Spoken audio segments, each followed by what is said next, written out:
Sleeves here with the Senior Pickleball Report powered by TNC Network. Let's get it going.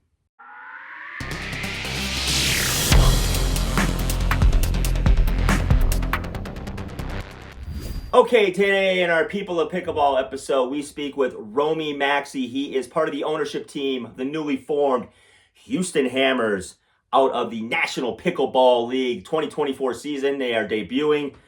And he is a man on a mission. He owns 2 pickleball facilities. He now owns part of the Hammers as well.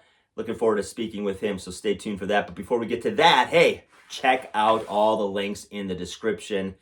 Tons of discounts, our newsletter, merch page, you name it. Check all those things out. Hey, consider subscribing and liking this video as well. All right, let's get to that conversation with Rommie.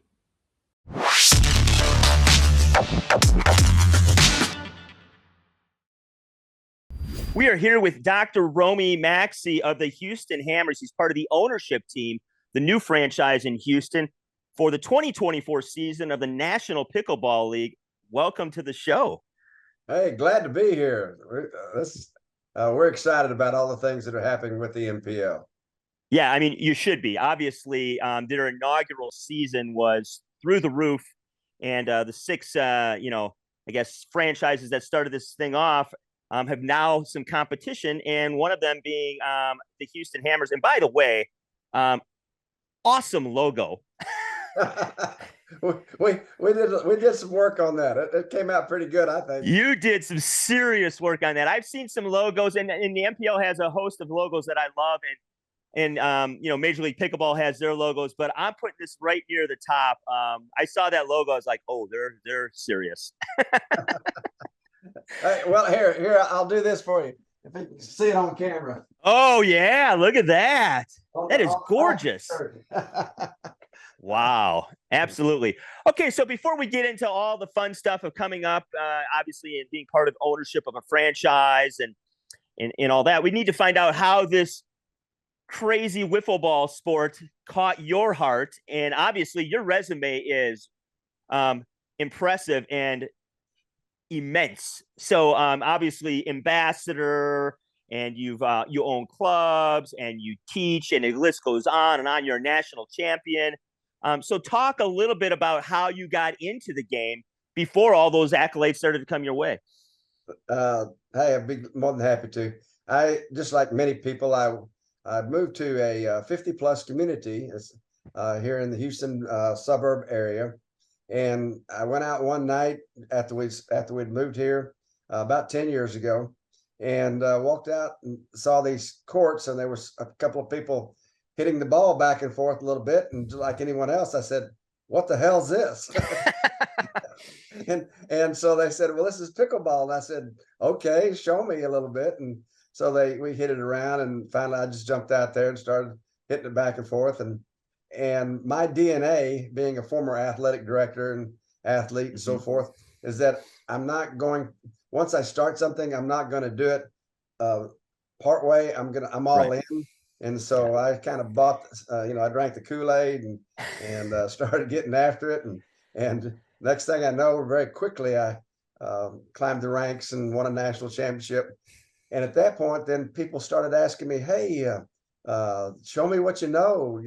So I started just doing friends and family, a few lessons, and then it's moved forward to about 8,000 people that I've trained thus far now. Wow. Over the last few years. So it's been fun. It's been a great ride along the way. I've done some other things, obviously, as you've mentioned. We own a couple of clubs here in Houston. Hal Martin is my partner. I do need to mention with the NPL, Hugh Zhang, Amy Bloomrosen, and Hal Martin are also my partners in crime, so to speak, with the NPL Houston Hammers. But I work with Acacia, a national ambassador director with Acacia Sports. Also, I'm a resident expert with Into Pickleball Magazine. Now it's media, but I got my fingers in a lot of stuff, and it's all pickleball and exciting and fun and just having a great time, a great ride. Absolutely. I mean, just some random event that happens 10 years ago to you and your entire life. It changed. It changed. I thought I was retired, but no. Yeah. Some little benign event. You're going, oh, that's a neat little sport. Let me check Yeah. this out. And boom, here you are, and all the way up to owning. And it seems obvious for you because of your resume and your background. This is a natural sort of step in really kind of getting involved in a pro franchise. And obviously, city of Houston has a storied history of pro teams and things like that. And so you're just adding to that history. So talk a little bit about the process of going, okay, I want to be part of this, and I want to be part of owning a franchise.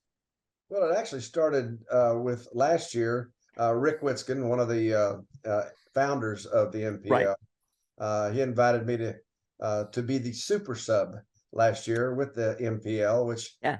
what that really meant was that any team that had needed a player, at some point somebody got injured or something happened, and Yeah. I could jump in with any team. So I was known as the super sub last year. So I got involved and saw the excitement and the fun. And actually got to the point, there was sometimes on Sunday afternoon, if nobody had been hurt or pulled a hammy or anything before that time, I kind of said, well, look, I don't know if someone goes to the restroom, there could be a Tanya Harding event. Correct. and they may not come back. I don't know what happened, but I'm going in. Right. Put me in, coach. I have no idea what happened. There's some yellow tape around here, but I'm ready. Saturday and late Sunday, if it hadn't happened, something's going to happen. So with that association with Rick and Beth Bellamy and Michael Chin and just the involvement with those founders and the synergy and the energy that they had and what they were doing, I brought that back to Houston. Got my partner with our clubs called Pickleball Country Club. And actually we're hosting the September event for the MPL. Oh, right on. We're excited about. But with that said, I got with Hugh, another good close friend of mine, and Amy Bloomrosen. Mm-hmm. And so the four of us said, hey, let's see if we can make this happen. And we got a few other investors on the side, but it was just something we were excited about. We were all over 50 and it fit our demographics as far as age, and it was just we're excited about it. We're going to have a lot of fun in Chicago coming up in just about 10 days. So right, exactly. It's upon us. Event. Yeah. So obviously, you were involved last year and you saw what was happening. You saw the inaugural season, and I had a chance to go to a couple events, and I was blown away. I had gone to some other professional events, but I had never seen anything quite like I had witnessed with NPL. Just from everything from the enthusiasm of the people involved in wanting to be there, to the, I guess, professionalism of how people were really being treated. And so those things really stuck with me as I started to interview ownership teams and players. What was your initial impression over that first season? Because, you had some involvement before you became an owner. Exactly. I think it was some of the many things that you just mentioned. Most of these players, they're not in it for the money. Right. At the younger ages with the other involvements in the PPA and the MLP and all that, obviously they're trying to make a living doing this. Yeah, for sure. MPL is for folks that realize that this is a kind of a second life in the pro atmosphere, but they're paying their way to travel and Mm-hmm. they do have a chance to win some money at the end. But if they broke even, it's probably a great season in most cases.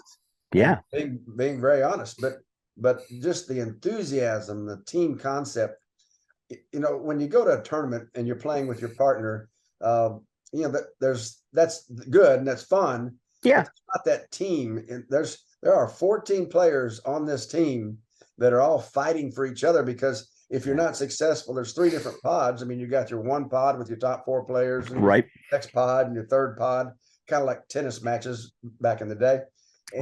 And so you have these different pods, but if pod 1 is not successful, and pod 2 and 3 are, you still have a chance to win that week or then get to the championship. And so it's a total team. I mean, the cheers, they had chants, and of course, being the Hammers, our walk-up song is going to be by MC Hammer, Can't Touch This. Da, da, da, da. or too legit to quit. So I mean, we're going to have some fun with a little walk-up song with MC. Yeah, It's kind of the music that most of these folks grew up with anyway. exactly. And you're right. I mean, it is a very communal group. Obviously, going to tournaments with your individual partners in the players' tents and all that, you kind of get to hang around the pro scene and you get to know these folks. And I think NPL has just really kind of expanded that group of people. And if I follow a lot of, obviously, I cover senior pickleball, so everything I follow is based on that. And if you look at the social media, y'all, I said this ad nauseum in every interview I do, y'all play very hard at a very high level. And again, I always mention see it in person, because to see it in person, you're like, holy cow, these folks can play. But at the end of the day, y'all are hanging out and talking and having drinks and having a good time. And I think you touched on this perfectly earlier. The difference being, y'all have accomplished things in your life. You've done athletic things. You've done things in business. You've hit goals and you've created a life. And this is a chance to not only connect with people who've done the same thing, but obviously compete with one another and still have that drive within you to satisfy that competitive edge. And I think NPL is a perfect fit for that. And you seem to embody that based on what I've read about your resume and where you are today and landing with the Hammers. Perfect analogy, right? Perfect analogy. We, Friday nights previous to the Saturday and Sunday competition, on Friday nights, we have a dinner and a theme generally. Right. We might have an 80s dance or something. Yeah, right. Yeah. Everybody's hanging out and doing dances, and you should see Scott Moore in a skirt. I mean, a skort, I guess we should call it. I mean, I've got pictures. Okay. Yeah. You got proof.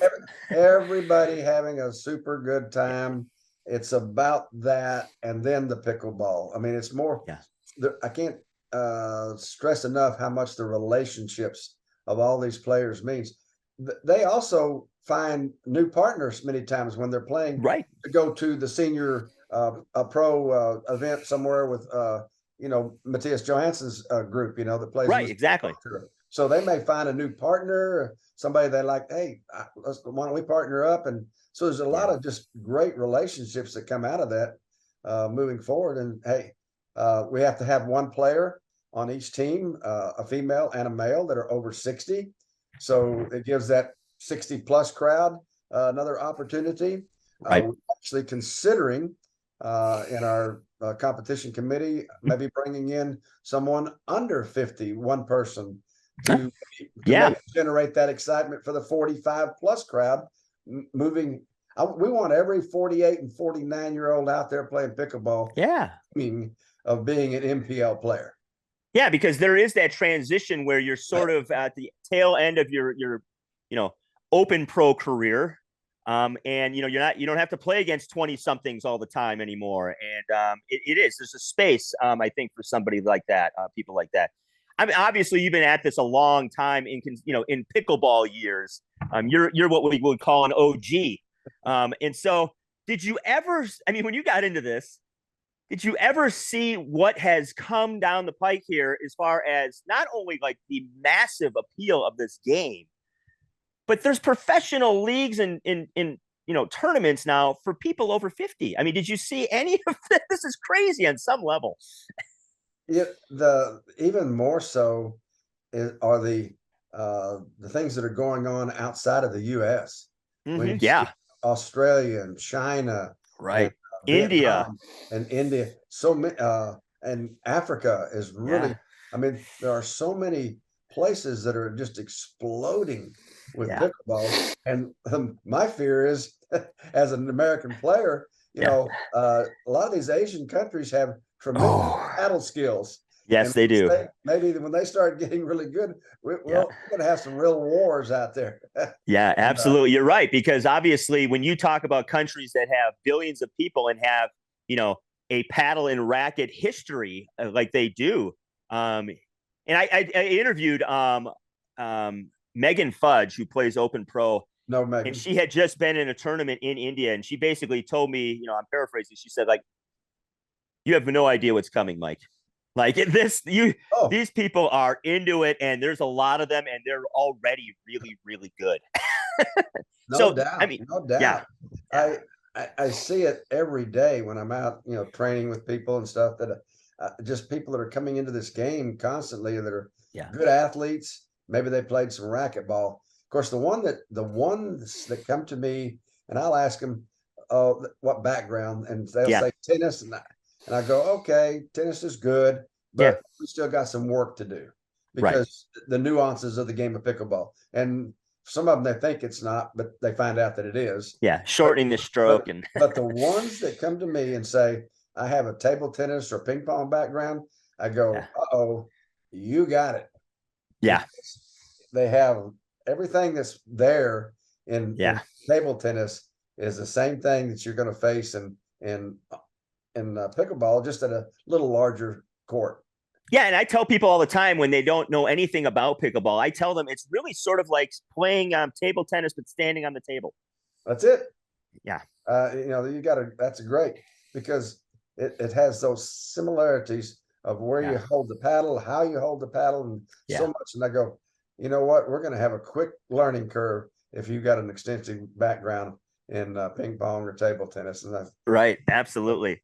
Okay, so it's one thing obviously to get involved, you own a franchise, but then all this stuff is right upon you and very quickly. You have multiple combines with hundreds of players. You have a draft that you have to make decisions upon. And not only obviously things like playing skill, but relationships, because you're building a team and you need to coexist and you need to have people who can work together, play together, so to speak, and fight for each other.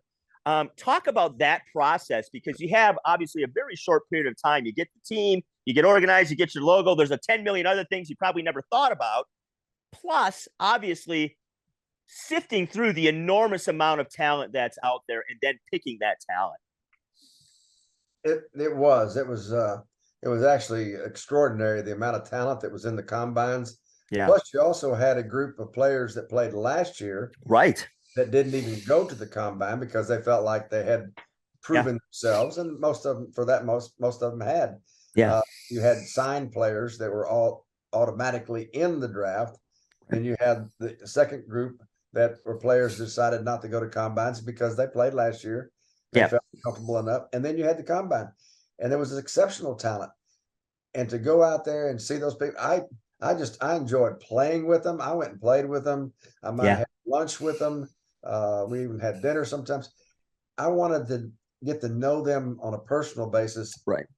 as much as their playing ability. Of course, playability was probably going to be primary because you had to look for good players like any Sure. other. I don't care if it's the NFL or the NBA or whatever. You're trying to find the best possible person that you can have for your team. Now, did we also look for possible players that met those qualifications that were from Texas? Yeah. Yes, Right. because we're trying to build a brand. Now, Absolutely. right now, we are the only one of the 12 teams that has their own facility. Okay.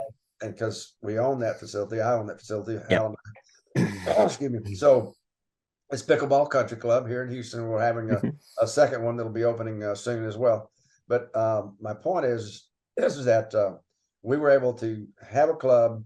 We want to brand that club within the Houston area and within Texas as well.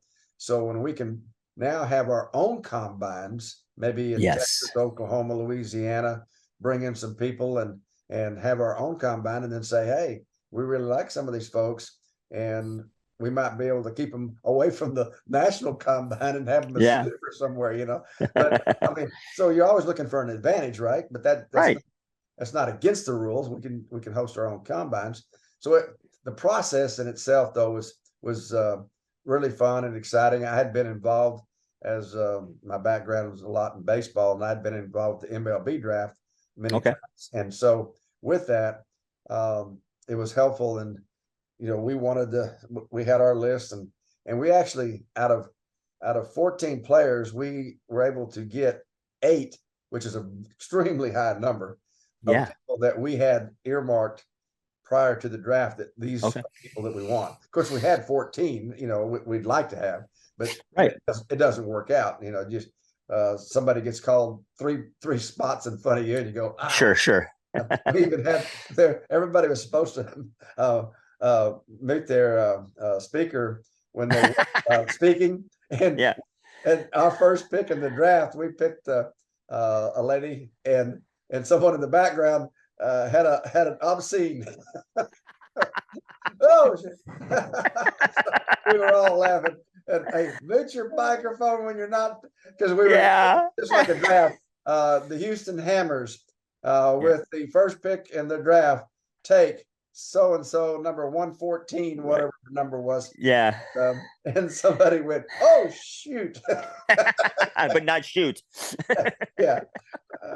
But it was hilarious. But just it was fun. It was exciting. Yeah, for sure. The draft, and then sifting through.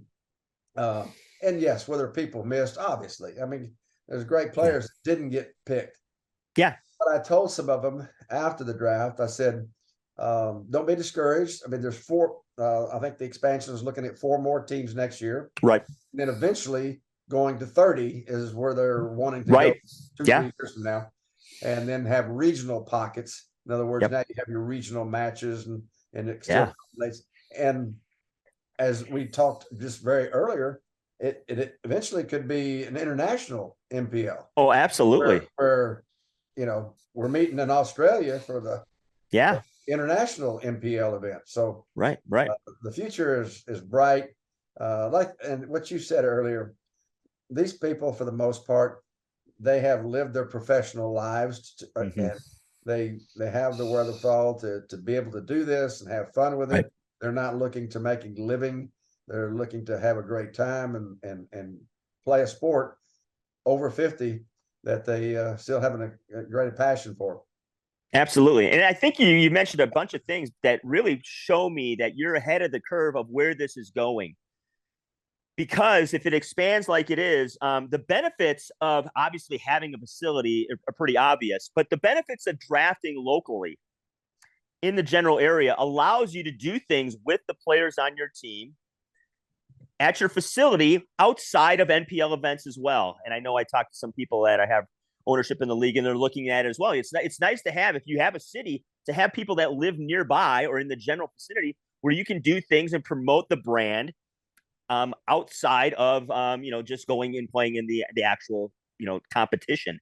And by doing that, you're a lot, one, you're tighter, you can get together more often and build the team, and 2, you have the opportunity to take these folks and they can do clinics or whatever it is and it happens to be, and represent Houston because they are in the general area of Houston. And I think that seems to be the way hopefully it goes. Because you're right. If it comes, you got down these regional areas and these regional plays and it goes international, it's going to be tough if you live in generally, in Georgia and you got to play in Vietnam or whatever happens to be. But if you can kind of generally get to the point, because there is so much talent out there, like you mentioned, where you could draft locally and have a really good squad and then be able to do other things with them during the off season or within season, I think it's huge. Well, and to touch on that, just when you talk about locally, we just have 7 million population to choose from in the Houston area. But I use this a lot when I'm teaching that, and if you extrapolate the numbers with what's going on in pickleball and the number of people that are coming into the game every year, I said there are 20,000 people in Houston, Texas in 2024 that don't know they're pickleball players yet. Exactly. I mean, that's just the numbers game, right? When you take 7 million, and so there's 20,000 players in Houston that don't even know they're pickleball players yet. And some of these players will come in and move and adapt very quickly because they have talents and skills. And now something that over 50, they go, oh wow, this is kind of cool. I can be a part of something and have a great time with it. I'll give you a perfect example. We're having 9 of our hammers come in this Saturday for a practice. We're just going to work out and play. So we're going to have some people come by and get to meet the hammers and talk to them. It's kind of cool. Yeah, absolutely. And I think you're in a great position to do that because you have a facility and you're able to bring people in and build that team chemistry. Sort of on the fly, but a little more solidified than maybe most are able to do at this point. So let's talk about 2024, the season. Obviously, I'm talking here beyond, expectations for wins and losses, but like, what are some of the things you're looking forward to, playing in these events and representing Houston? We're extremely excited. It's just all the things that we've discussed, the opportunity to be a Houston Hammer. I can't tell you how many people have called and said, "Oh man, I wish I'd have got drafted by the Houston Hammers." We'd say we're kind of the fun group. Yeah. But yes, the 6 events that we're going to have, we actually have the 5th event, which is kind of neat. It's the last event, which determines what order you go into the championship. The seeding, so okay, our event is a little bit more important than the other ones just because of the rankings. And so we're excited about hosting that one.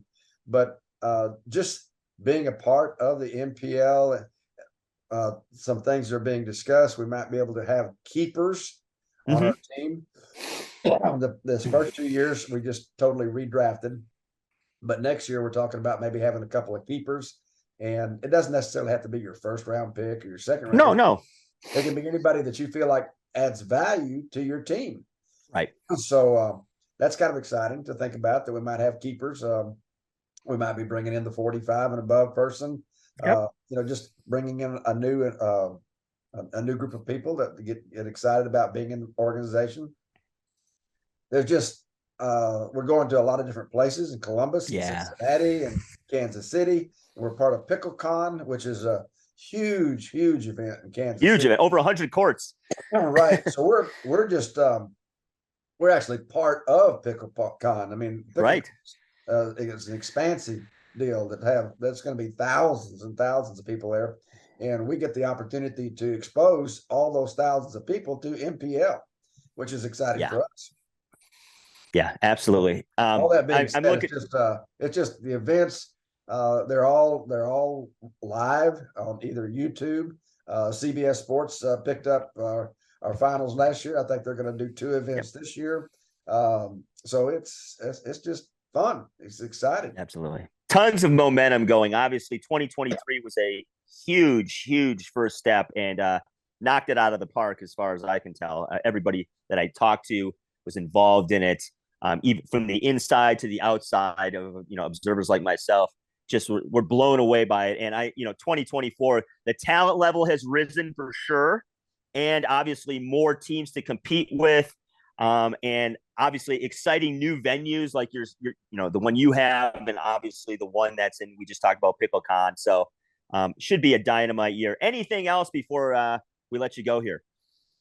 No, I just appreciate the opportunity to get with you and talk about the MPL. And I will put in one last plug again. If you're ever in the Houston area, come by the Pickleball Country Club. We're at 59 in the Beltway, and we have another one going in closer to the Galleria. Rick Witzkin and I are hosting a trip to Turks and Caicos in October. Oh, nice. So if you'd like further information about that, you can reach out to me or Rick and get that. It's almost sold out, but we got a few spots left. So we just got a lot of exciting stuff going on, and we couldn't be happier with what's going on with the MPL, with our clubs, and just pickleball in general. It's just the greatest game ever. Absolutely. And all the links in the description for anything that we discussed will be below. So folks, check it out. And thank you for your time. Appreciate it. Dr. Rommie Maxey from the Houston Hammers ownership team, the newly formed franchise in the 2nd season of the National Pickleball League. And look forward to meeting you in person at PickleCon. Hey, looking forward to it myself. Let's have some fun. You can give me some tips. That backhand's horrible, Mike.